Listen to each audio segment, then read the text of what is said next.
Hi guys, this is Khushboo Agarwal. Welcome to bio Setu bridging the knowledge gap. And ये है episode 18 of pedigree analysis practice PYQs question. So यहाँ पे again हम फिर से क्वेश्चंस को कंटिन्यू करने वाले हैं। जुड़े रहिए इस सीरीज के साथ अगर आप चाहते हैं पेडिग्री में आप अपना एक स्ट्रॉन्ग पकड़ बनाना चाहते हैं। बिकॉज सीएसआईआर में एक क्वेश्चन आता ही आता है, कभी कभी दो क्वेश्चंस भी आते हैं। रिसेंटली देखा गया है 6 मार्क्स आप इस एक छोटे टॉपिक से एक्सपेक्ट कर सकते हैं। So definitely it's a marks fetching area and easy area. जितना प्रैक्टिस करेंगे उतना कॉन्फिडेंस आएगा आपको। आपको ये सारे सोल्यूशंस आपके कॉन्सेप्ट बिल्डिंग में मदद करेंगे। एंड इफ यू लाइक कि आप पूरे थ्योरी को अच्छे से पढ़ना है वापस से, अगर किसी को पूरा बेसिक से जानना है, तो ये पूरा एपिसोड है, पूरा सीरीज है, जिसमें मैंने शुरू से एपिसोड 1 से जब आप देखोगे तो हमने पूरा थ्योरी को बेसिक से इसमें पढ़ा है। सो आप गो थ्रू करिए पूरे थ्रू आउट द इस एपिसोड के सीरीज के, एंड अपने पेडिग्री के कॉन्सेप्ट को और स्ट्रांग बनाइए। अगर आपको अभी तक हमारे चैनल को आपने अभी तक सब्सक्राइब नहीं किया तो सब्सक्राइब कर लीजिए, hit the bell icon to get the notification and will not miss any of my session. So चलिए हम लोग कंटिन्यू करते हैं आज का session. So this is the very first question for today. The following pedigree chart shows inheritance of a given trait. ठीक है, ये एक पेडिग्री चार्ट है जो एक ट्रेट का इनहेरिटेंस को यहाँ पे शो कर रहा है। अब आपको बताना है the trait can be called, किस टाइप का ट्रेट है ये। एकदम सिंपल सा क्वेश्चन है, ये ट्रेट क्या है। तो हम हमेशा सबसे पहले क्या करते हैं, we have to first find out कि डोमिनेंट है या रेसेसिव है। यही हमारा सबसे पहला स्टेप होता है, डोमिनेंट रेसेसिव को फाइंड आउट करना। और डोमिनेंट रेसेसिव फाइंड आउट करने के लिए हम pedigree loop hole find out करते हैं। What is the loop hole? सबसे पहला लूप होल ये देखना है कि मदर फादर तो अफेक्टेड नहीं है, बट दोनों के दोनों बच्चे अफेक्टेड है, मतलब बच्चे अफेक्टेड है। ठीक है, ये एक लूप होल हो गया। दूसरा लूप होल क्या है कि मदर एंड फादर दोनों के दोनों अफेक्टेड है, बट बच्चे एक भी अफेक्टेड नहीं है।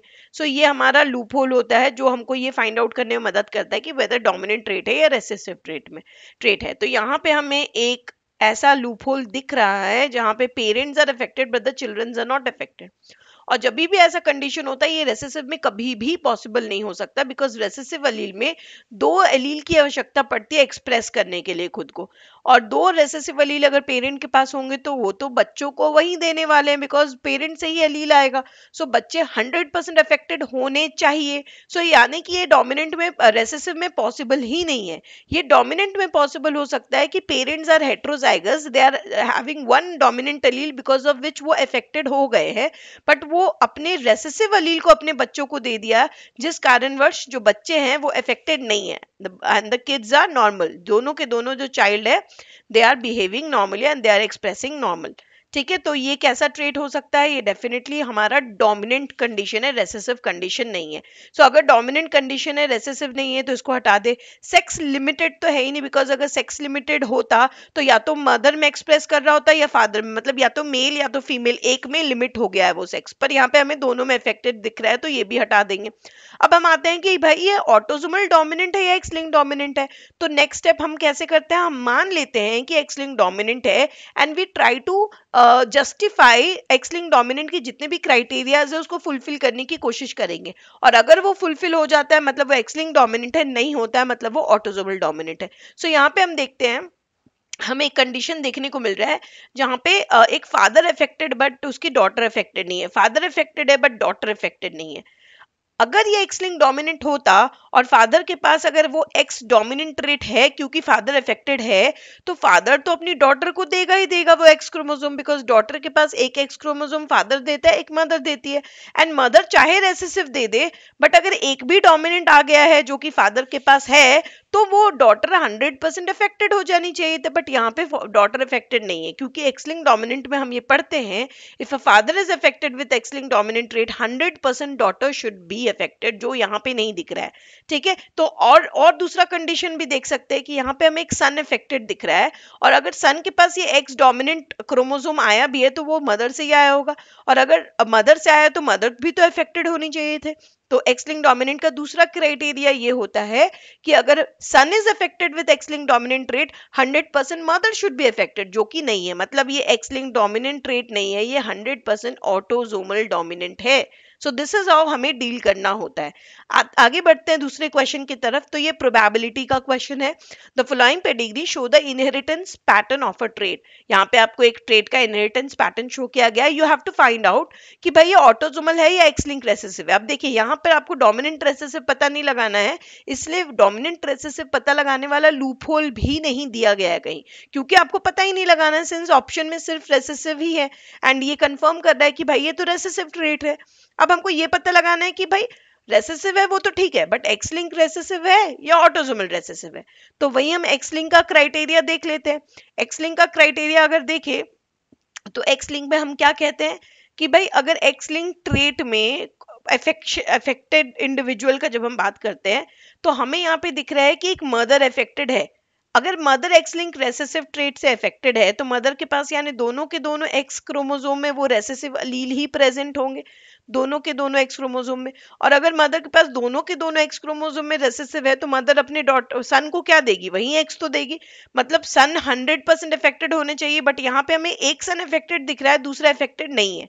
इसका मतलब क्या हुआ, ये फुलफिल नहीं कर रहा है और ये एक्स लिंक रेसेसिव ट्रेट नहीं है, क्योंकि in X linked recessive trait if a mother is affected with X linked recessive disease then 100% son should be affected, जो यहाँ पे सेटिस्फाई नहीं कर रहा है हमें। एंड अगर ये सेटिस्फाई नहीं कर रहा है मतलब ये 100% ऑटोसोमल रेसेसिव ट्रेट है। यानी आंसर हमारा 1 भी नहीं होगा, आंसर हमारा 2 भी नहीं होगा, या तो 3 या 4 आपका आंसर है।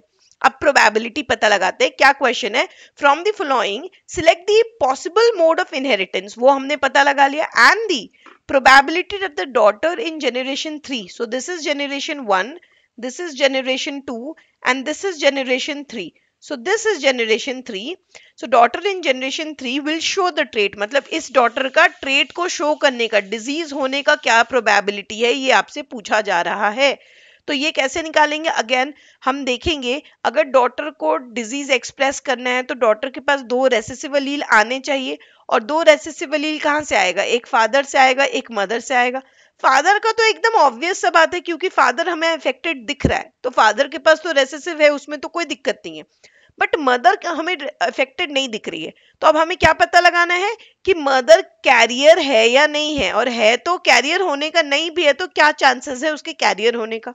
तो ये कैसे पता लगाएंगे, तो यहाँ पे हमें दिख रहा है कि इस मदर का जो फादर है वो भी अफेक्टेड है और मदर की जो मदर है वो अफेक्टेड नहीं है। तो 100% मदर ने इसे क्या दिया, डोमिनेंट अलील दिया, बट फादर तो हमेशा ही रेसेसिव अलील देगा सिंस फादर के पास है ही रेसेसिव अलील देने के लिए। तो यहाँ पे हमारे पास प्रोबेबिलिटी निकालने की आवश्यकता नहीं है, क्योंकि 100% हम यहाँ पे इस फीमेल का जीनोटाइप एक्सेस कर सकते हैं and the genotype will be heterozygous. ठीक है, तो यहाँ पे हमारे पास जो मदर है, जो फीमेल है, उसका जीनोटाइप है हेटेरोजाइगस, मतलब ये 100% कैरियर है, और जो फादर है वो अफेक्टेड ही है। तो ये इंडिविजुअल, ये जो फीमेल है, ये डोमिनेंट अगर अलील देगी तो हमारा जनरेशन 3 डॉटर क्या हो जाएगी, हेटेरोजाइगस। और अगर ये रेसेसिव देगी तो जनरेशन 3 फीमेल क्या हो जाएगी, homozygous recessive, that means affected.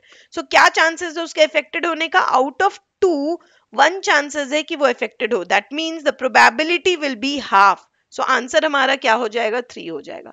So hopefully आपको ये कॉन्सेप्ट समझ में आया होगा प्रोबेबिलिटी निकालने का, कि हम कैसे डील करते हैं।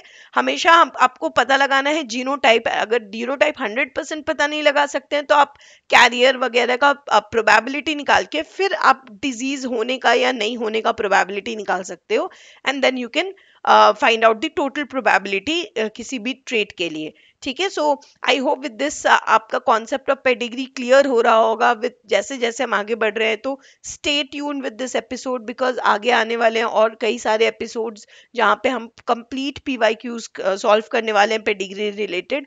एंड अगर आपको कोई भी डाउट है आप कमेंट सेक्शन में मुझसे पूछ सकते हैं। अगर चैनल सब्सक्राइब नहीं किया तो चैनल को सब्सक्राइब कर लीजिए, hit the bell icon, and session अच्छा लगा तो please do like my session. Thank you so much guys, bye bye, take very